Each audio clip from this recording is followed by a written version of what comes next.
Hello ધોરણ 8ના વાલા વિદ્યાર્થીઓ, આપણે પ્રકરણ 5 દોહે એની અંદર દોહે જેના કવિ છે कबीर, तुलसी, कबीर, रहीम और तुलसीदास।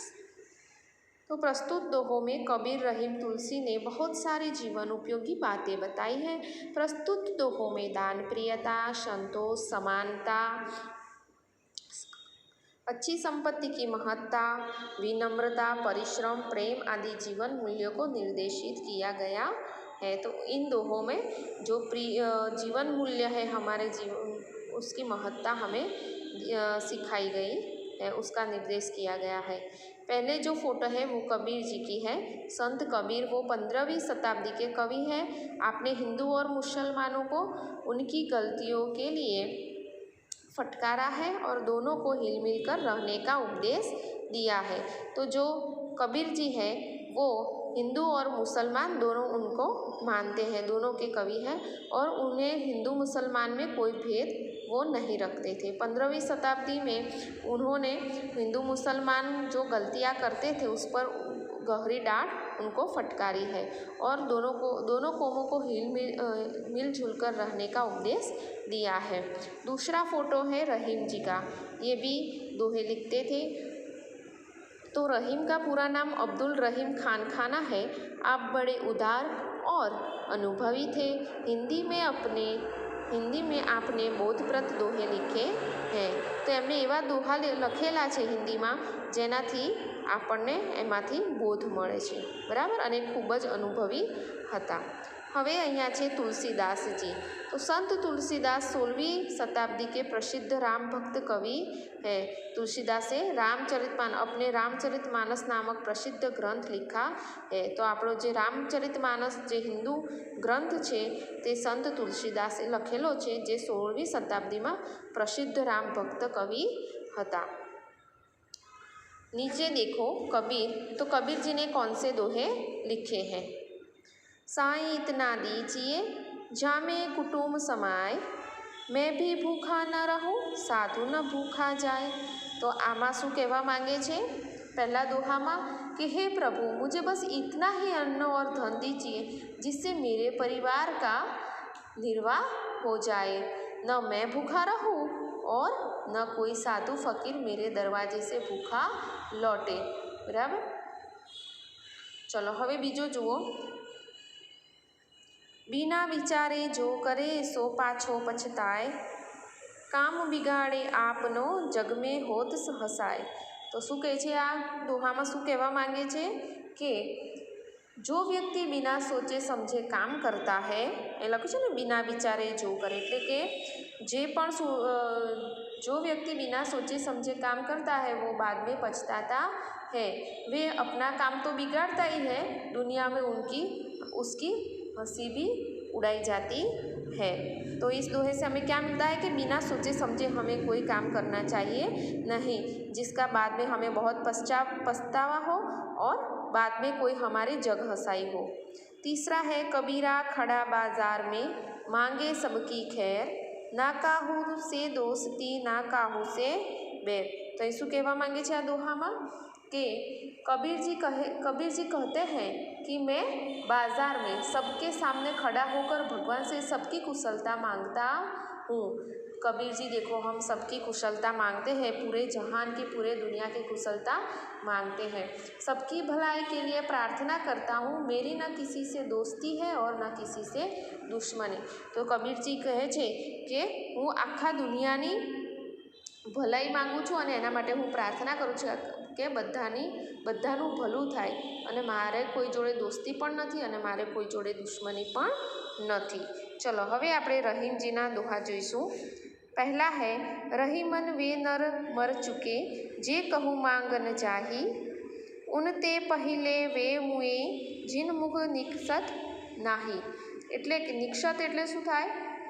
निकलता है। निकसत एटले शुं थाय? निकलता है।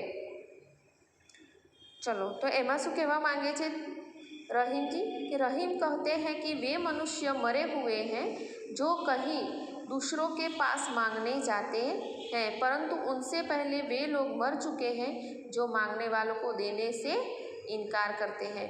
तो रहीम जी શું કહે છે કે જે મનુષ્ય મૃત્યુ પામેલો છે એવો સમાન છે, એટલે કે મૃત્યુ તો નથી થયું પણ જેમ મૃત્યુ થયેલું હોય એ સમાન છે માનવી કે જે બીજા જોડે માંગે છે, પણ એનાથી પણ પેલાનું જે અંદરની જે આત્મા છે એ મરી ચૂકેલી છે કે જે માંગવાવાળાને કશું આપતો નથી અને એને ના પાડી દે છે। હવે બીજો दूसरा दोहा देखिए। जो रहीम उत्तम प्रकृति का करे सकत कुसंग, चंदन विष व्यापत नहीं लिपटे रहत भुजंग। तो इसमें क्या कहते हैं कि रहीम कहते हैं कि उत्तम स्वभाव के व्यक्ति पर बुरे लोगों की संगति का बुरा असर नहीं पड़ता। चंदन के वृक्ष पर सांप लिपटते रहते हैं, फिर भी चंदन में सांप का विष नहीं फैलता। तो रहीम जी શું કહે છે કે સારા સ્વભાવવાળો જે વ્યક્તિ છે પ્રકૃતિ એટલે વ્યક્તિ, ઉત્તમ સારો એટલે સારા સ્વભાવવાળો જે વ્યક્તિ છે એ વ્યક્તિ ઉપર કોઈ ખરાબ લોકોની સંગત હોય એની જોડે, છતાં પણ ખરાબ લોકોની જે ખરાબ લોકોની અંદર જે અવગુણો છે એ એને લાગતા નથી, એને કોઈ અસર કરતા નથી। જેમ ચંદનનું વૃક્ષ છે એની ઉપર સાપ વીંટળાયેલો હોય છે, છતાં પણ એ સાપ ચંદનના વૃક્ષમાં વિષ ફેલાવી શકતો નથી। એવી જ રીતે ઉત્તમ વ્યક્તિ જોડે ખરાબ વ્યક્તિ રહે છતાં પણ ઉત્તમ વ્યક્તિ એ પોતાની श्रेष्ठता छोड़तो नहीं। तीसरा देखिए। बड़े बड़ाई ना करे बड़े न बोले बोल, रहीमन हीरा कब कहे लाख टका मेरी मोल। એટલે કે શું કહે છે કે रहीम कहते हैं कि बड़े लोग कभी अपने मुख से अपनी प्रशंसा नहीं करते। શું કહે છે કે જે લોકો મહાન છે એ લોકો પોતાના મુખ એટલે કે પોતાના મોંએ પોતાની પ્રશંસા કરતા નથી। जो सचमुच बड़ा है वह कभी बड़े बोल नहीं बोलता, बड़ी बड़ी बातें नहीं करता, हीरा कभी नहीं कहता कि उसका मूल्य लाख रुपये है। तो શું કહે છે કે જે લોકો મહાન છે એ લોકો કદી પોતાના ગુણો ગાતા નથી, પોતાની પ્રશંસા જાતે કરતા નથી અને બહુ મોટી મોટી બડૈયો પણ મારતા નથી। હીરો છે એવું નથી કહેતો કે મારું મૂલ્ય લાખ રૂપિયા છે। એવી જ રીતે ઉત્તમ વ્યક્તિ એટલે કે શ્રેષ્ઠ વ્યક્તિ એ પણ પોતાની પ્રશંસા કરતો નથી અને પોતે ઉત્તમ છે એવું કહેતો નથી। હવે અહીંયા તુલસીજીના દોહા જુઓ। आवत ही हर्षे नहीं नैनन नहीं स्नेह, तुलसी वहाँ न जाइए कंचन बरसे मेह। तो तुलसी जी क्या कहते हैं कि तुलसीदास जी कहते हैं कि जिस घर के लोगों का हृदय तुम्हें आया हुआ देखकर हर्षित न हो जाए और उनकी आंखों में स्नेह की भावना न हो, उस घर में कभी मत जाओ, फिर भले ही वहाँ सोना ही क्यों न बरसता हो। तो શું કહે છે તુલસીદાસજી કે તમે એવા ઘરે કદી ના જશો કે જ્યાં તમારે જવાથી એના હૃદયમાં તમારા માટે પ્રેમ નથી દેખાતો, એના આંખોમાં પણ પ્રેમ નથી દેખાતો અને સ્નેહ દેખાતો નથી અને તેના મુખ પર જરા પણ હર્ષોલ્લાસ નથી તમને જોઈને। તો એવા ઘરે તમે કદી ના જાઓ, ભલે એ ઘરની અંદર એ ઘર સોનાનું હોય કે એની અંદર એ ઘણા બધા રૂપિયાવાળા હોય, છતાં પણ એ લોકોના મનમાં તમારા માટે આવકાર ના હોય તો એવા ઘરે તમે જશો નહીં। કંચન એટલે શું થાય? કંચન એટલે સોના, જ્યાં સોનું વરસતું હોય મેઘની જેમ એટલે કે વરસાદની જેમ એના ત્યાં સોનું વરસતું હોય ને તો પણ એના હૃદયમાં તમારા માટે સ્નેહ ના હોય તો તમે એવા ઘરે જશો નહીં। બીજું છે વિદ્યા ધન ઉત્તમ બિના કહા જુ પાવે કોન, બિના ડુલાએ ન મિલે જો પંખા કો પૌન। શું કહે છે કે बिना परिश्रम किए विद्या धन किसने पाया हो, એટલે हाथ से हिलाए बिना तो पंखे की हवा भी नहीं मिलती। એટલે કે વિદ્યા મેળવો, હવે તમારે વિદ્યા મેળવવી છે, તમારે ભણવું છે તો એના માટે તમારે શું કરવું જોઈએ? પરિશ્રમ કરવો જોઈએ, ખૂબ જ ભણવું જોઈએ, બરાબર રાત દિવસ તમે અભ્યાસ કરવો જોઈએ, તો જ તમને પરીક્ષામાં સારા ગુણ મેળવી શકો છો, બરાબર। હવે તમે હાથ આમાં શું કહે છે કે હાથ હિલાય વિના, એટલે કે તમારે પંખો ખાવો છે તો તમે તમારા હાથથી પંખો નથી નાખતા ત્યાં સુધી તમે પંખો ખાઈ શકતા નથી। હવે આપણે અત્યારે તો આવા ફેન છે ઉપર સીલિંગ ફેન, તો એના માટે પણ તમારે સ્વિચ તો પાડવી પડે છે ને, કે આપણે સ્વિચ પાડીએ તો જ પંખો ચાલશે। એમને આપણે બેઠા બેઠા કંઈ હવા ખાવી છે એવું વિચારીશું તો પંખો થોડી ફરવા મળશે, બરાબર।